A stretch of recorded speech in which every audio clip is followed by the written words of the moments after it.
Hi friend, मैं पूर्वा आप लोग का स्वागत करती हूँ एमपी सक्सेस सर्च में। और आज की इस वीडियो में हम बात करने वाले हैं कंप्यूटर से रिलेटेड जो टर्मिनोलॉजी कल हमने पढ़ी थी मेमोरी, उसमें हमने पढ़ा था प्राइमरी और सेकेंडरी मेमोरी। तो आज हम उनमें थोड़ा सा अंतर देखेंगे कि मेन अंतर क्या है। तो चार्ट के थ्रू हम देखेंगे जिससे हमें ज़्यादा क्लियर समझ में आ सके। ठीक है, तो अब हम यहाँ पे देखते हैं। इसके बाद हम इससे रिलेटेड जितने भी MCQ होंगे, मल्टीपल चॉइस क्वेश्चन, वो हम इसमें डिस्कस करेंगे नेक्स्ट वीडियो में। तो इस टॉपिक को हम यहाँ पे ख़त्म करेंगे। ठीक है, अब यहाँ पे हम देखते हैं कि प्राथमिक व द्वितीयक मेमोरी में अंतर तो क्या है। तो यहाँ पे सबसे पहले हम यहाँ पे देखेंगे प्राथमिक या मुख्य मेमोरी और द्वितीयक या सहायक मेमोरी। ठीक है, तो अब यहाँ पे देखें स्थान, अगर स्थान देखें तो जो प्राथमिक मेमोरी होती है वो कहाँ पाई जाती है, तो वो कंप्यूटर के भीतर रहती है। जो द्वितीयक मेमोरी है वो कंप्यूटर के बाहर रहती है। कल बताया था कि कंप्यूटर जो CPU है उसके अंदर जो प्राइमरी या मुख्य मेमोरी रहती है और जो सेकेंडरी मेमोरी है वो अदर डिवाइसेस के फॉर्म में रहती है। ठीक है, तो वो एक्सटर्नल सोर्स है। अगर हम उसमें कंप्यूटर में फीड करके उसमें डाटा को सेव कर लें तो वो उसमें डाटा उसकी मेमोरी में फीड हो जाता है। ठीक है, तो वो सेकेंडरी मेमोरी हो जाती है। ठीक है, अब यहाँ पे अगर जिसने कल की वीडियो नहीं देखी तो आप लोग प्लेलिस्ट में जाकर कंप्यूटर फॉर ऑल एग्ज़ाम करके भी देख सकते हैं। ठीक है, अब यहाँ पे प्रकार देखें तो जो प्राथमिक मेमोरी है वो कैसी होती है, अस्थायी होती है या वॉलेटाइल होती है। और जो द्वितीयक मेमोरी है वो कैसी होती है, स्थायी या नॉन वॉलेटाइल होती है। अब यहाँ पे क्षमता की अगर हम बात करें तो जो प्राथमिक मेमोरी है उसकी क्षमता सीमित रहती है और जो द्वितीयक मेमोरी इसकी क्षमता असीमित रहती है। अलग अलग डिवाइसेस हैं जो मतलब कि द्वितीयक मेमोरी हैं जो मतलब कि अलग अलग क्षमता के हिसाब से बहुत सारी बनी हुई हैं, लेकिन जो प्राथमिक मेमोरी है उस कंप्यूटर में जो रहती है CPU में उसकी एक निश्चित क्षमता के रूप में उसे फीड कर देते हैं। ठीक है, अब यहाँ पे हम देखते हैं गति। तो गति के अगर हम हिसाब से देखें तो जो प्राइमरी मेमोरी होती है या प्राथमिक, तो उसकी जो गति है वो तेज़ होती है और जो सेकेंडरी मेमोरी होती है उसकी जो गति है वो अपेक्षाकृत धीमी होती है। ठीक है, अब एक्सेस टाइम की बात करें, यानी कि कितने टाइम में वो पहुंच जाएगा अपने वर्क तक जिससे उसे मतलब कवर करना है।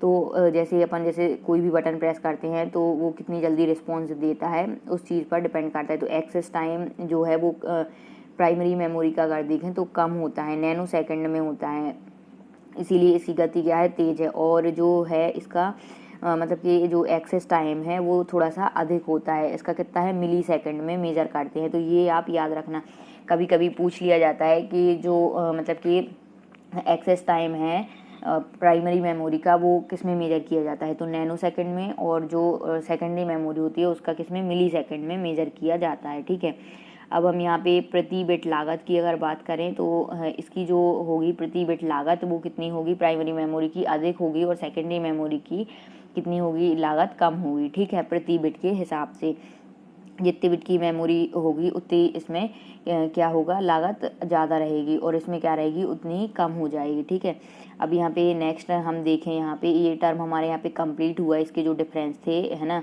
कि क्या मेन अंतर है, तो इससे आपको क्लियर समझ में आ गया होगा और आप प्रीवियस वीडियो भी देख सकते हैं। ठीक है, तो यहाँ पे अब हम बात करते हैं विभिन्न प्रकार की मेमोरी कौन कौन सी हैं। सेकेंडरी मेमोरी जो हमने कल मतलब पढ़ी थी और उनकी स्टोरेज क्षमता। तो विभिन्न प्रकार की मेमोरी का एक्सेस टाइम और स्टोरेज क्षमता हम देखें, क्योंकि पूछ लिया जाता है कभी एग्जाम्स में कि जैसे कोई जैसे रजिस्टर यहाँ पे हुआ तो रजिस्टर की जो एक्सेस टाइम तो नहीं पूछते खैर, लेकिन स्टोरेज क्षमता ज़रूर पूछते हैं कि कितनी हो सकती है या कितने के बीच में है, तो ये हमें बताना होता है। ठीक है, तो यहाँ पे हम देखेंगे access time and storage capacity of different types of memory. ठीक है, तो यहाँ पे रजिस्टर का अगर हम एक्सेस टाइम देखें तो ये है 1 to 2 नैनो सेकेंड। ठीक है, तो ये जो रहता है ये कंप्यूटर में रहता है। ठीक है, CPU के साथ कनेक्ट रजिस्टर। तो यहाँ पे हम देखें तो इसका जो एक्सेस टाइम है वो क्या है, 1 to 2 नैनो सेकेंड। ठीक है, और इसकी स्टोरेज क्षमता कितनी है, 200 बाइट होती है। ठीक, अब हम बात करें अगर कैश मेमोरी की, तो जो कैश मेमोरी है इसकी जो एक्सेस टाइम है वो 3 to 10 नैनो सेकेंड है और स्टोरेज क्षमता कितनी है, 32 किलोबाइट से 4 किलोबाइट। ठीक है, 4 मेगाबाइट, सॉरी 32 किलोबाइट से 4 मेगाबाइट, मतलब 32 KB से 4 MB तक है इसकी स्टोरेज क्षमता। ठीक है, कैश मेमोरी की। तो ये आपको याद रखना है। अब आगे देखें, अगर हम रैम की बात करें तो रैम की जो स्टोरेज मतलब एक्सेस टाइम है वो 11 से 60 नैनो सेकंड है। और इसकी स्टोरेज क्षमता देखिए रैम की कितनी है, तो 16 MB से 4 GB है, इसकी कितनी ज़्यादा है, ठीक है, रैम में। अब उसके बाद अगर हम मैग्नेटिक डिस्क की बात करें तो मैग्नेटिक डिस्क की जो एक्सेस टाइम होता है वो 10 से 50 मिली सेकेंड होता है मैग्नेटिक डिस्क का, ठीक है। और इसकी अगर स्टोरेज क्षमता की बात करें तो ये 160 GB से 1600 GB तक हो जाता है। ये मैग्नेटिक डिस्क क्या है, सेकेंडरी स्टोरेज डिवाइस है ये, ठीक है। तो इसका जो है वो मिली सेकेंड में मेजर हम करेंगे। और ये जो रजिस्टर, कैश मेमोरी और रैम थी ये प्राइमरी स्टोरेज मतलब कि प्राइमरी मेमोरी थी, तो इसकी नैनो सेकेंड में मेजर कर रहे थे हम स्पीड, ठीक है, एक्सेस टाइम। अब मैग्नेटिक डिस्क का एक्सेस टाइम किस में आएगा, मिली सेकेंड में, ठीक है, क्योंकि यहाँ पे अभी आपने देखा था ना डिफरेंस चार्ट में, तो ठीक है, उससे आप समझ सकते हैं कि मैग्नेटिक डिस्क की जो है वो मिली सेकेंड में मेजर करते हैं। और यहाँ पे जो स्टोरेज क्षमता होती है वो इसकी क्या होती है, ज़्यादा होती है, तो इसमें 160 GB से 1600 GB तक रहेगी, ठीक है। अब यहाँ पे हम ऑप्टिकल डिस्क की बात करें तो जो ऑप्टिकल यानी कि ऑप्टिकल डिस्क है उसकी अगर हम बात करते हैं तो ऑप्टिकल डिस्क की जो एक्सेस टाइम है ये भी एक क्या है, सेकेंडरी स्टोरेज मेमोरी है या सेकेंडरी मेमोरी है। तो यहाँ पे एक्सेस टाइम इसका कितना है, 100 to 200 मिली सेकेंड है।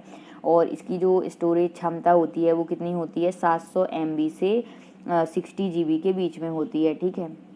तो ये भी आपको याद रखना है। इसमें जो सबसे ज़्यादा अगर हम देखें तो यहाँ पे जो है 160 से 1600 GB मैग्नेटिक डिस्क की होती है, ये आप याद रख लेना। तो इस टाइप से ये स्टोरेज क्षमता भी पूछ लिए जाते हैं। जैसे मैग्नेटिक डिस्क की कितनी है तो आपको 4 ऑप्शन दे दिए, तो फिर आपको देखना पड़ेगा कि इसकी GB में रहती है या रैम की पूछ ले, तो इस टाइप से ये क्वेश्चंस भी बन सकते हैं। तो इतने ये 2 चार्ट आपको याद रखने हैं, ठीक है। तो ये चार्ट आप ऐसे ही बना लेना और इनको देख लेना पूरा। तो आप लोग कमेंट बॉक्स में कमेंट पूछ सकते हैं कोई भी अगर आपको डाउट हो तो। और वीडियो को ज़्यादा से ज़्यादा लाइक करना है, शेयर करना है। जो लोग चैनल पर नए हैं चैनल को सब्सक्राइब कर लें, इस टाइप की वीडियोज़ आपको कंटिन्यू मिलती रहेंगी। कल हम इससे रिलेटेड मेमोरी पार्ट आज ख़त्म हो गया है, तो कल हम इससे रिलेटेड जो भी MCQ बनते हैं प्रीवियस ईयर एग्ज़ाम पेपर वगैरह से और आगे आने वाले एग्ज़ाम के लिए जो इंपॉर्टेंट रहेंगे वो देखेंगे। ओके, तो थैंक यू।